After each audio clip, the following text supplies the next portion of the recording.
Hello and welcome to this week's episode of Dadas Show, coming to you from Gems Suites in Riverside here in Nairobi. I'm your host, Ashiko Mbune. Now, as our name suggests, the Dadas Show aspires to promote the spirit of sisterhood and solidarity amongst Kenyan women. And we do this by creating an open and safe platform for women to discuss issues pertaining to their health and lifestyle, their work, their career, their families, and anything that affects them in one way or another. We also take time to acknowledge and celebrate women who are doing it big, not only for themselves, but for their communities at large. Now, it's the start of the year and it's time for us to actually revisit our finances. Now, this is not the most exciting thing that we actually have to do at the beginning of the year compared to all the other resolutions that we may have in mind. So some of us may want to lose weight, we may want to eat better, we may want to find ways of reducing stress. What we don't actually understand is that financial wellness is very closely linked to physical and mental well-being. So it's as crucial as any other New Year resolution that you may be making. Plus, it's at the beginning of the year, so it's the perfect time for you to refocus on your goals. So how do we prioritize our goals and align them with our financial needs for that particular year? Now, we are living and existing in some very, very tough times as Kenyans. So it is very crucial for us to get assistance wherever we may need. So joining us today on this episode of Dadas Show, I am so excited to be joined by an expert who is going to take us through Financial Planning 101. That's the name that we are curated for this show, where we can be taught how to budget. How are we able to spend? What is a want versus a need? How do we manage our money so that by the end of the year, we have something to look back on and say, you know what, I did something beneficial with my life, with my finances. As always, I welcome you at home to take part in this and any other conversation that we may have at Dadas Show KBC across all social media platforms. And you can also reach me on Facebook at Dadas Show KBC. You can also reach me personally at Ashiko, the host, across all social media platforms. Before we get into class, before we get into session, to understand how we can be able to maintain our financial wellness in the year 2025, let's take a look at the following feature. The beginning of the year is a great time to get your finances in shape, and the best place to start is by setting financial goals. Whether short-term, long-term, or somewhere in between, financial goals help you identify what you want to achieve with your money and become the foundation of your financial plan. If setting financial goal is new to you, these 5 steps can start you on the path to a more secure financial future. The first step is to organize your finances. Tracking your spending is a good first step in taking control of your finances. You may be surprised to see how much you're spending on both your fixed essential and optional expenses every month. Once you know what your expenses are, stay on top of tracking them by putting a budget in place. You could use a spreadsheet or mobile app or other budgeting app to monitor your expenses and build out your goals. Next step is to set financial goals for the new year by breaking your goals into short-term, medium-term, and long-term objectives. Some ideas include paying down your debt, increasing retirement saving, save for a big purchase or event. Thirdly, plan for major life events by building emergency fund.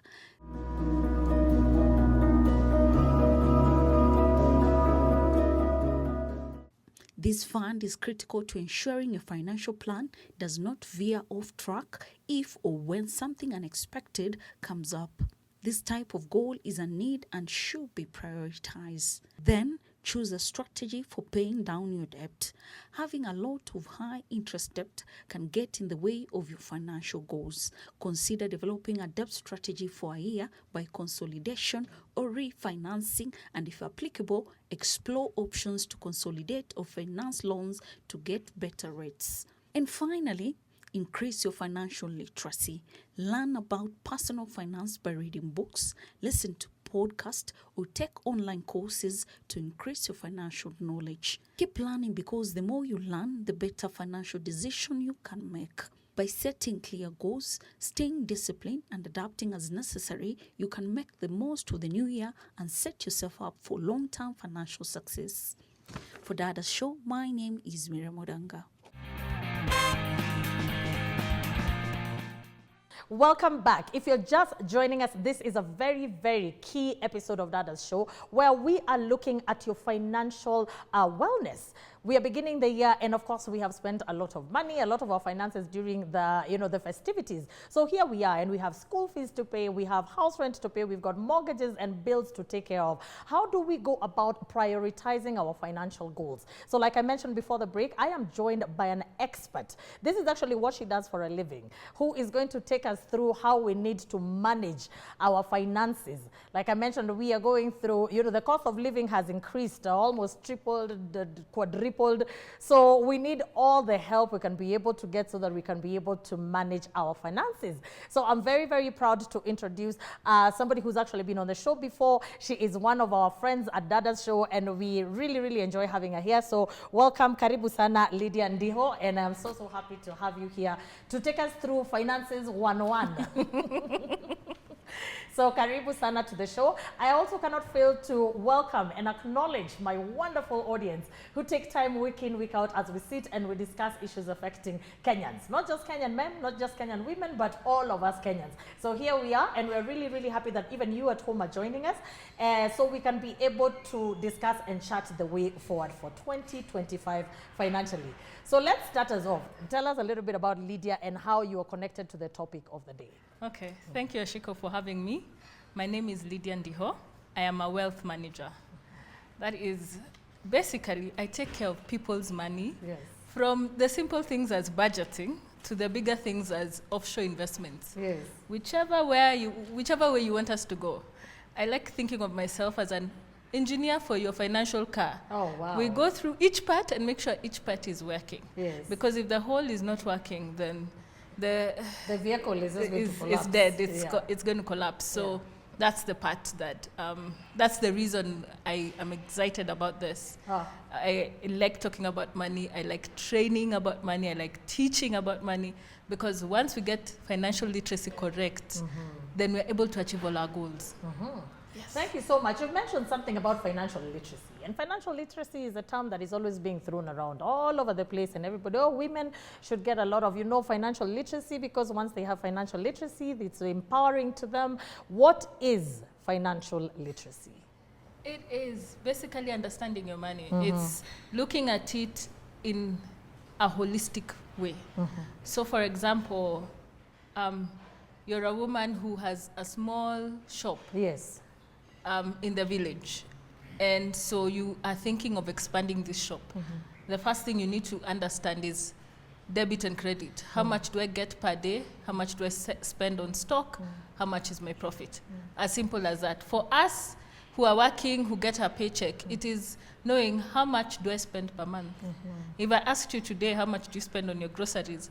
You would give me a very interesting look, because most of us, truthfully, we don't know. We actually don't know, yeah. And that is why we push for financial literacy, because once you know where your money goes, then you are more empowered.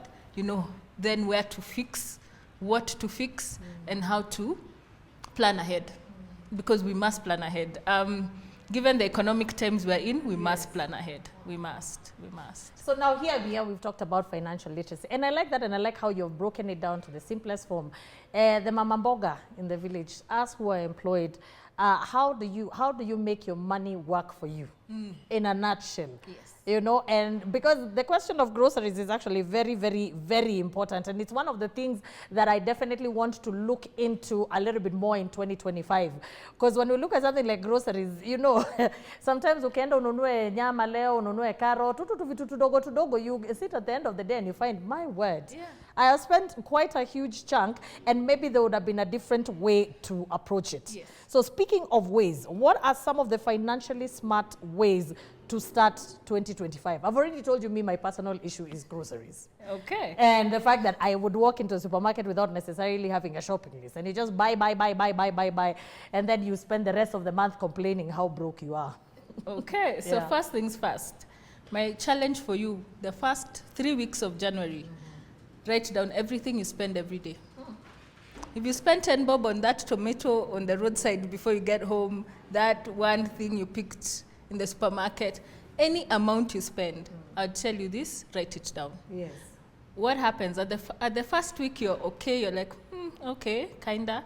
But the second week, you're like, my spending habits are a bit much. It's a bit much, yeah. By the third week now, you kind of know what you actually spend.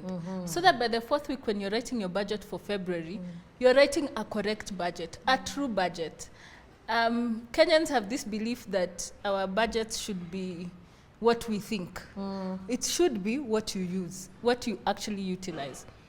And that includes sherehe. If you go out for lunch with your children, you do all these other things, you take them swimming, you buy those lollipops. My daughter has a thing of nipe 10 bob ya lollipop.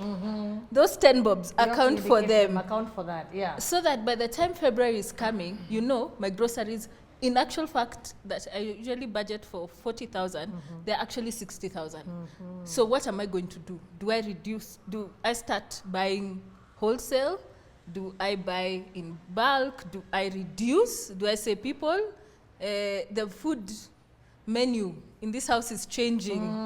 We are going to eat meat 2 times a week, and we're eating meat every day. Now it's 2 times a week. So you start now cutting back. You see where the actual areas of issue are and the actual areas you need to work on. Maybe it's even your house you need to change. You need to move to a cheaper house. So you know I need to move to a cheaper house. How does that impact schools? How does that impact where I work?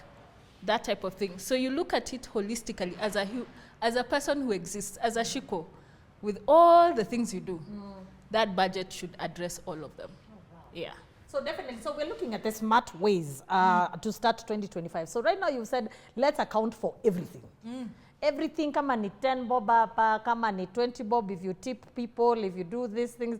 Especially, I like what you said, people budget for sometimes the money that they don't have. You budget for what is in your head. You say, kama mimi ninanunuanga shopping ya 10,000, but in reality, the tipping of this person, you tipped someone, there was a teller who, you know, looked at you nicely and you thought, wacha nimuongezee ka 50 bob hapo. So we've already said now account for everything. What's another smart way? Because now let's say we've already accounted for everything. Bulk shopping. Yes. I usually tell people, shop in bulk. It's much cheaper, it's much easier. Look for deals. I think I buy everything on a deal. I'm like, I'm not going to compromise on the brand, but when they have a sale, I will buy it in bulk. Yeah. So bulk buying, and bulk buying not for 1 month, for 3 months. For 3 months. Because I have, in the current wave that we are in right now, prices are going up every 3 months. It might slow down, but if we're to go with history, so Kenya was in the same place it is now in 1991, where our cost of goods went up by 100%. It's the same kind of feeling we're having. In fact, if you ask the people who lived in that time, they'll tell you they had similar challenges with then the second president of Kenya. Yes. And it took us 5 years to recover. So 96, 97 is when recovery started, is when teachers started getting pay rises, you know. So economy started moving. So in the same way they did in 91, and you know, you just know we have to survive as it is. Yes. That's what we are now expected to do. What does that mean for someone who, like me, lives in Nairobi? If I have relatives in Shags, send money, they send you flour. Maize, posho mills still are working very well. I do that with my mother. I'm like, send me wheat flour, maize flour. And she just, you know, sends it to me. So that's substituting, yes. Let's find ways of cutting our costs. Dining out. Do you have to go out every weekend? Think about it. If you can't afford it, you can't at this point. But find fun things. You can bake with your kids on Sunday. They can be part of your food preparation on Sunday. I'm not sure about the younger ones, but the older ones, above 7 years of age, get them involved in the cooking. So let's still have fun, because a lot of people hear budgeting and see, she's like taking away my fun. It's not exciting. It's not one of the most exciting things when you have to sit down after December and you've figured sherehe for all of the 57 days of December, and now you're sitting there finding yourself with absolutely nothing. It's not fun. So we've looked at budgeting. We've looked at also substituting. We've also looked at looking at setting some interesting goals. What's another thing that we can look at, you know, as we are saying, Sasa, here are our notes from Lydia. So what else can we look at? One of our biggest expenses in this country is school fees. but you do know what you pay for school fees for the whole year. For most of us, we know. It is easier to save a little every month towards school fees than look for the bulk at the end of the 3 months. That is true. So if you know the school fees for my child is 30,000, then it's easier to save 10,000 every month, then pay, and then on the 4th month pay the school fees. Yes. So you've saved 10,000 in January, in Feb, and in March. In April, when she's going to school, you have the school fees. You just pay and move on, and you continue saving like that, so that by the next year in January, you've been saving all through for school fees. It's now become a habit. We need to develop A saving culture. a saving culture and a habit. We need to stop making it something peculiar. We need to actually take these goals that we have made and make them measurable and break them down to tiny units. I usually tell someone, you want to save 10,000, divide that 10,000 by 30 days of the month. That's how much you need to save every day. And that sounds very realistic, because in a nutshell, when we sit and we talk about looking at the lump sum money, and you say, okay, so me at the end of the month, I want to get something like 200,000. And the first question for all of us Kenyans, especially women, is, sasa hiyo natoa wapi? But if you actually break it down into small chunks, you're like, kumbe nasi pesa mingi. Yes, because if I tell you to save 100 shillings a day, you will. You can be able to. Yes, you you just need to remove it from your purse, because we know women, we always have loose change somewhere. Take that 100 bob and put it in either your piggy bank or your jar or whatever. Yeah. At the end of the month, if you check and you've saved 100 bob every day, how much have you saved? When you do 100 times 30. Yeah, 30, that's 30,000, yeah. Yeah. Wow. That's actually, I like the goals, because I think sometimes what scares us the most about financial goals is some of them, like you use the word that is very key, some of them are immeasurable. You know, it's not, you cannot be able, you can't relate to it. So when we're setting goals, just like life goals, the financial goals, what are some of the things that we actually really need to put in place? One, you need to make it very specific. We can't be having goals that say, I am moving to Runda next year. How are you moving to Runda next year? How much money do you need? The power of prayer. And faith. But the Bible also says faith must be accompanied by works. So if you're moving to Runda next year, Shiko, you need to have a plan. And if you look at that goal and it's not achievable, neither are you seeing a plan for it, then you need to abandon it. Yes. Or maybe put it on hold for the next 10 years. Yes. You need to. So it must be very specific. It must be measurable. It must be achievable and very realistic and time-bound. What do I mean by time-bound? I usually tell people have a 1-year goal, a 3-year goal, and a 5-year goal that you're working towards with your money. Why? Because if you don't, then the money takes you wherever it takes you. True. If you don't have a plan for your money, other people have many plans for your money. Your mother has plans for your money. Your children have plans for your money. Your 1-year goal, what are you achieving in 2025? Even if it's just changing the sofas in your house, and you've seen the sofas are 90,000, break it down to per month, how much do I need to save, and how much do I need to save per day? Put that money aside every day. If you're not a saver like me, saving for me is hard. So my system is every day. Every day I put money aside for that one goal. So I like that. I like we've talked about, and I like that you're talking about the struggles, and the struggles that most of us experience, because you say, okay, fine, then I'm going to save this money. But we keep on saying, pesa inakujanga alafu inaenda, inakujanga tu inaenda. You know, that's the mentality of Kenyans. You know, so the saving culture is not something that is naturally ingrained in all of us. Yes.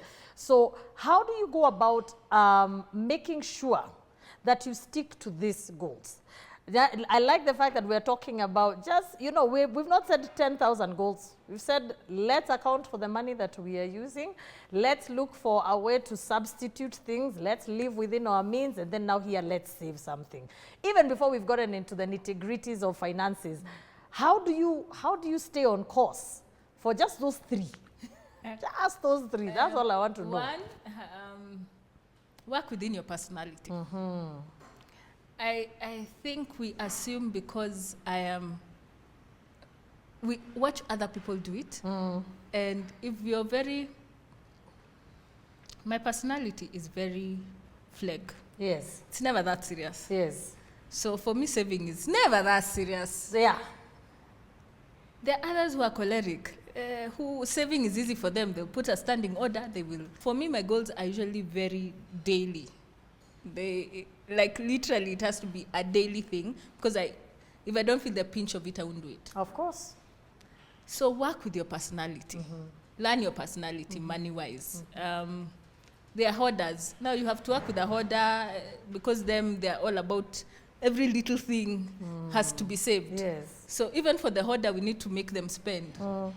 We need to, work on their spending habits. So each person has a personality with their money. And a lot of times it's similar to your personality as a human. So if you don't figure that out, then money will be very hard. And I usually tell my clients this: money is a river. It's your river. It is your river. It is not river. Your mommy's river. It is not. So you walk the river the way you are. It's an extension of you. Yes. If you look at money as separate from you, it will always be this very scary, bad thing, because you think, in fact, if someone gives you a lot of money, you're a bit scared. You're like, oh my God, what will happen? But if you look at it as, this is my river, this is me, this is an extension of who I am. It's like my hand, my fingers. Money is part of my fingers, it's part of my personality. Then it flows easily. As Kenyans, we are always looking for opportunities to grow. And sometimes to our own detriment, to be quite honest. Because kila wakati ukisikia, there are people who are doing quails, you go and farm quails. There are people who are doing cryptocurrency, you go and farm crypto. So what is as a financial advisor, what's your investment philosophy? Because all of us will always talk about, niko na ka investment hapa, there's an investment I'm doing here. But I feel like most of the people who've actually gotten themselves into some really hot water has been because maybe they don't understand or they don't have an investment philosophy. What is yours, Lydia? For me, one, when you're going to invest into something, have an interest in it. And then why have an interest? Because you'll be able to research. Make sure this person, one, has a period as to which you're investing in. How long are you investing in?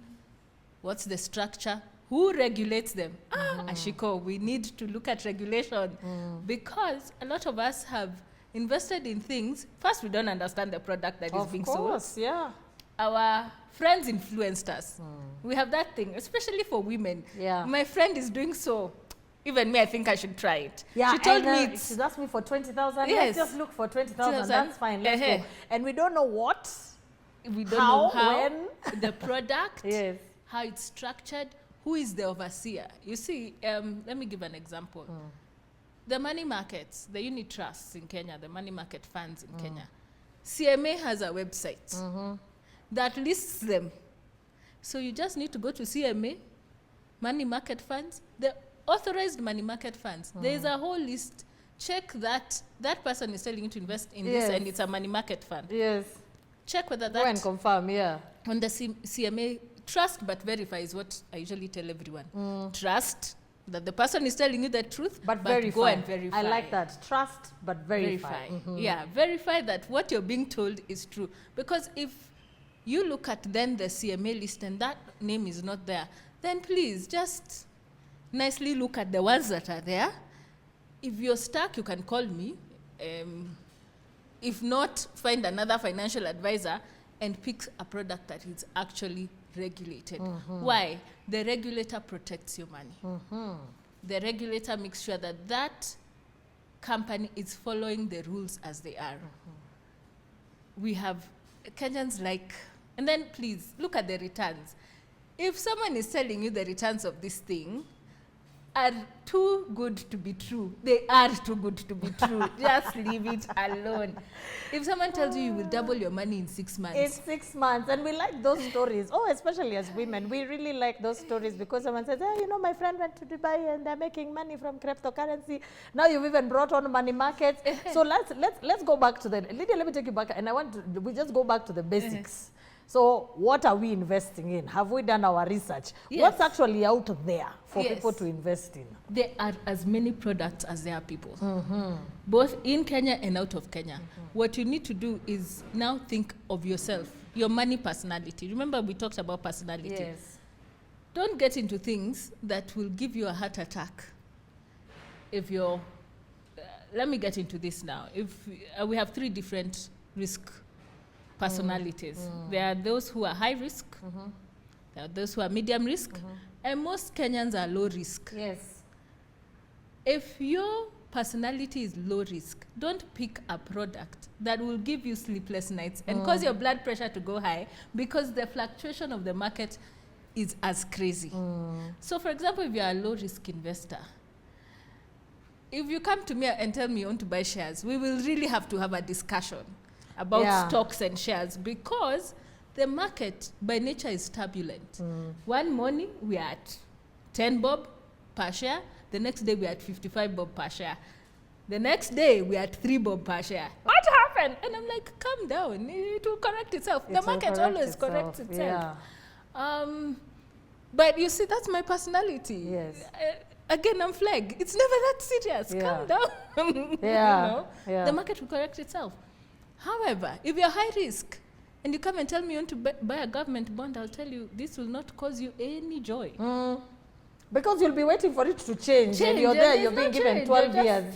You've been given a bond for 12 years, 15 years. If 25 years during Kibaki's time, it used to be 25 years. So 25 years, there's no change. It's just and you're seated right there. I want us to pick up the discussion on investment opportunities after a break, because I do feel like there's still so much to unpack, and maybe we may need another whole show to talk about investment. But I like what you have said about know who yourself and know your risk aversion. If you're the kind of person who is patient enough to put money aside, and it doesn't have to be the stocks and the money markets, at a real estate. Yes. If you have the aversion to do that, if you were willing to be patient, then definitely that's something for you. So we're going to take a small break, and then we'll come back, and then we can pick up the discussion from where we left for. But thank you so much, Lydia. I hope everybody is learning as much as I am. So we are taking a short break, and we'll be right back. Don't go far away.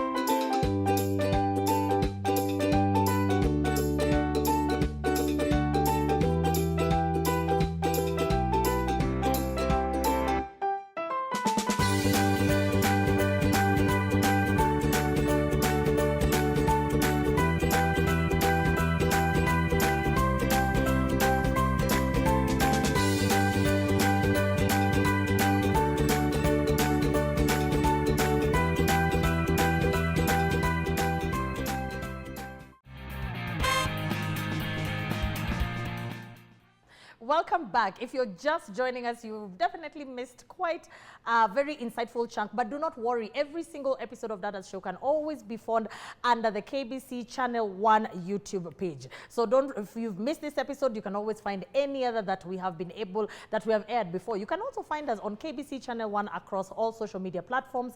You can find us at Dadas Show KBC on Facebook, and personally, you can reach out to me at Ashiko, the host. If you're interested in this conversation and any other conversation that we may have, fear not. If you missed the first session, we can definitely link you up with the former episodes. So to start us off on our question and answer session, I'm sure you at home and my wonderful audience have so many questions, because kama kuna kitu, if something is always probing people, is money and finances. But of course, money does make the world go round. But let's see what my wonderful audience thinks. Today, I'm going to start off with Monica. Monica, karibu sana. Asante sana. Thank you very much, Ashiko, for this beautiful session. My question is to our panelists that sometimes in Kenya, when you want to start a business, you don't have any idea. We either end up copying another person, or maybe venture into a business that is not very common. Like for my case, I had a friend of mine who wanted to help me start a business, and he ended buying some things that are not very common. And the capital he used was not very small. But now pushing the same items to the market is very hard, because it's something that people do not know. Now my question is, how do we get, or do we have somewhere we can do?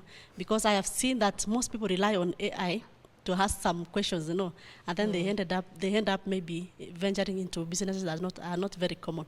Thank you. Wow, that's a really good question, Monica. And I know Monica is not the only one who's out there, because like she said, most of us have a tendency of piggybacking. So you see that this business worked out very well for Monica, so I'm going to try it out. And we go and we invest without doing much of the research that is needed. So when we look at businesses, what are some of the things that we need to put in mind before we start a business, before we get into a partnership? Yeah. One of the things we have to work on as Kenyans is get something in your business line that you have an interest in. If you like fashion, it's very easy for you to sell it because you're passionate about it. If you like phones, if tech is your thing, then it's very easy for you to do videos, TikToks, whatever. It's very easy to market that product because you're passionate about it. Yes. I can't imagine not being passionate about money, and therefore I go to work every day to do something different. What am I going to do? So be passionate, get something you're passionate about, then do research. Research. You might be coming up with an innovation, like for Monica, this is a product that's not in the Kenyan market. So your strategy for getting into the market after your research is very different from someone who's coming to bring in a similar thing that Kenyans know about. So your strategy will be very different. Your marketing strategy will be different because it's a new product. Your costs should be different because, again, it may fail or it may work. You don't know because it's not a Coca-Cola that we know soda will sell, water will sell. Yes. When you're doing something innovative, something different, my suggestion is for you to prepare a strategy that's not similar. It's very different from what you see. It can't be textbook. It has to be based on what unique thing you're selling. Yeah, and of course this comes from the research that you have done. Yes. And then 3, if you have a partnership, agree. Let's stop getting into business ideas by being coaxed. If you're uncomfortable with the business idea, learn to say no. Just say, for this one, I'm going to sit it out. Let me watch how it works. Why? Because a lot of us have had partnerships that have not worked and collapsed and lost money because we didn't have the guts to say no. When it comes to your money, you need to be, as I said before, money is an extension of who you are. It's like your fingers, it's like your toes. If someone wants to cut your finger, you will have a lot to have a problem. say. You'll have a lot to say about that. And so when you think of it that way, then you will not get into partnerships that are painful. You'll be like, it's my money. I'm not venturing into that. I usually tell people my no when it comes to money is so quick because I'll be like, I don't have an interest. So I think when it comes to partnerships, it's very important to be cognizant of, are your interests aligning? Yes. And more so, I like the way you said earlier about even though you agree, by them I like everything has to be on paper. It doesn't even matter. It doesn't matter. We have to actually have a contract. Yes. Because I believe that one is what helps us to protect ourselves. And one day we'll bring you here so we can talk about love and money and if you actually can have a contract with your husband in terms of business. Ama hiyo italeta ugomvi kwa nyumba. So I really hope your question has been answered, Monica. Okay, sawa. Our next question of the day is from Judith. Judith, karibu sana. Thank you so much, Lydia. I'm really learning a lot. 2 questions. 1, people talk of financial freedom, achieving financial freedom. What does that mean? Secondly, at what age should somebody start saving? And in case you say it's a child saving, it means the parent is involved. Won't the parent eat the money at some point? Thank you. Yeah, some of us have been accused of eating that money. So what is financial freedom? We're talking about the goals of 2025.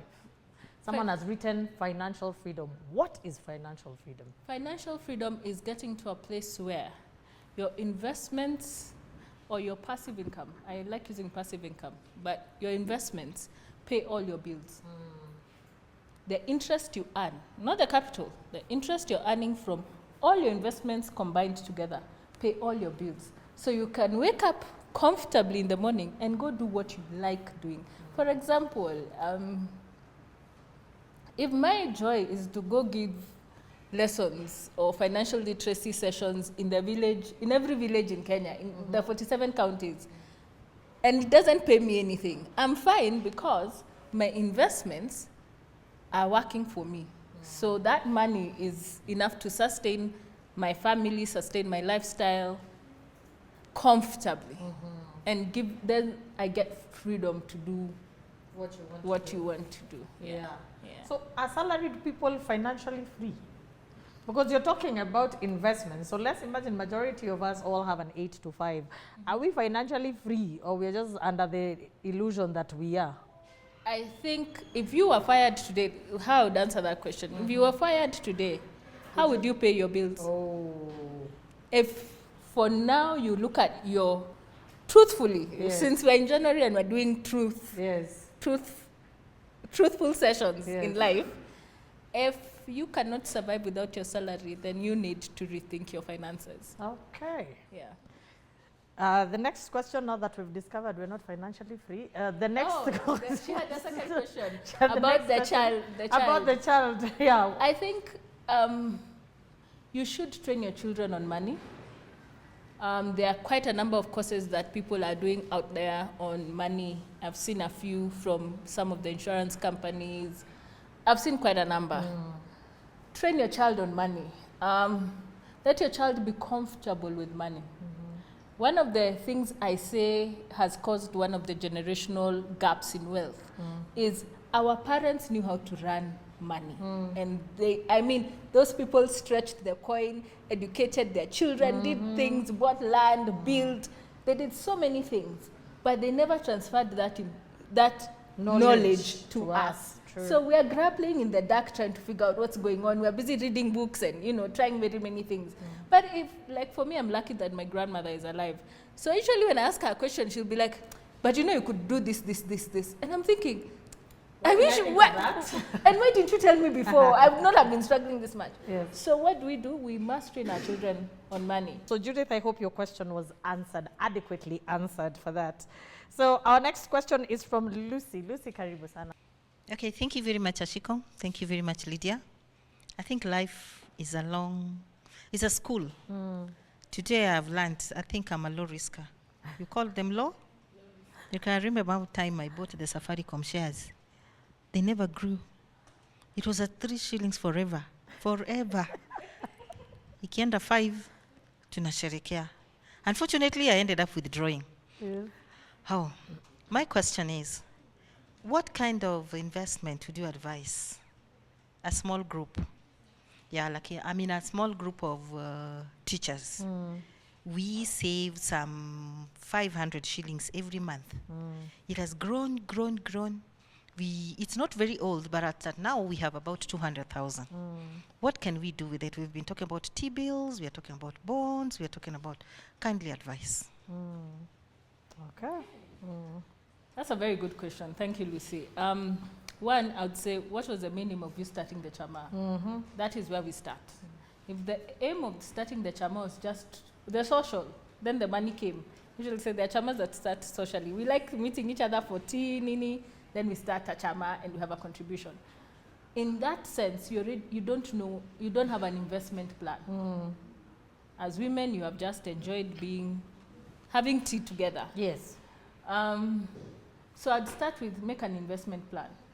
But because you're teachers, I will take a step further and say, I would tell you to do treasury bills or treasury bonds. Why? You're low risk investors. I'm yet to meet a teacher who is comfortable buying shares. Teachers like houses, they buy a lot of property, they're into things that will take 7 to 10 years to give them a return. And they're comfortable with it. They're happy with it. And that's why their circle has never collapsed. Because they don't take risks. And they're happy not to be, I accept that. And I like that about them. They know themselves. So I would tell you, do treasury bonds. They would be good for you, or treasury bills. There's a 6-month and the 1 year. There's a 3 months. The 3 months, no. Because I would think you need a longer period so that you earn interest that you can share among the group. Of course. Yeah. Shorter periods have lower interests, and therefore the money you make as interest cannot be shared as dividends among the group. So you also need to look at a product that will give you a bit of a higher interest. So a treasury bill for 364 days is better because the interest is more. And also, so you can also enjoy the investment.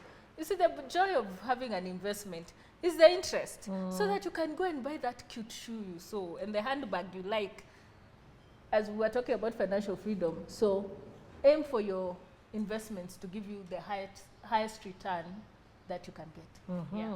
Wow. That's amazing. Thank you so much. I hope people are going to be booking at sessions so that at least you can all be on the same, all on the same page as members of the group. Okay. Excellent. So our next question of the day is from Anne. Anne, karibu sana. My question is, how do you differentiate between money and love in matters regarding of couples saving the same account? Wow. So one of the biggest causes of divorce, actually the leading cause of divorce in Kenya, is finances. It's money. It's not infidelity. It's actually money. So I work with a lot of couples on streamlining their money. And the couples that I have seen work are the couples who are honest enough to discuss money. Honest, the key word being honest, which means they come talk about the debt they have both acquired, not just the woman's debt, but the man's debt, and they put it on the table. If it's how much they earn, they put it on the table. And therefore, they then form joint goals together, investment goals for the next 1 year, 3 years, 5 years, together. Now, what I am saying is possible, but it is a lot of hard work. And two, it requires a lot of honesty, because it means as a woman, you will expose your kitchen money account that we all have to save a rainy day. Yeah, for the rainy day. As a man, it means that you expose the assets you have that your wife doesn't know about. That amount of honesty, that's when love and money becomes very complex. Then also remember, you're dealing with two different personalities. Yes. For example, if one is a hoarder and the other one is a spender, and they have gotten married, you have to now get a money personality in the marriage.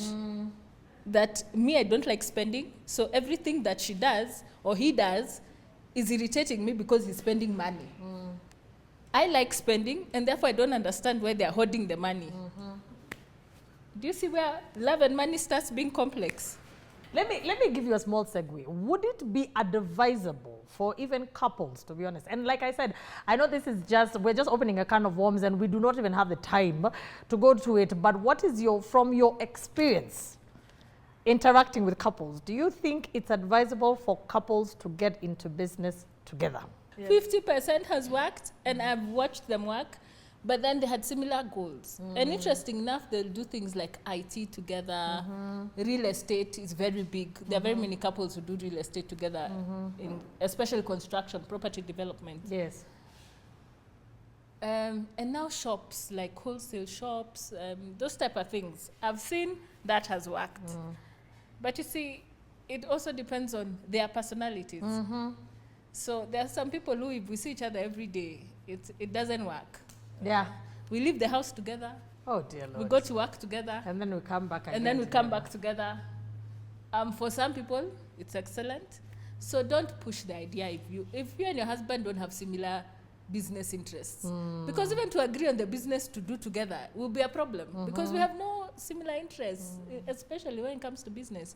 He wants to build a whole flat. Me, I want to just buy clothes. And sell clothes. And sell clothes and handbags. You see, already we are in two different worlds. So I would tell you, if you want to work together, you need to have a little more backbone so that your marriage can survive when business is not working. and when business is working. Wow.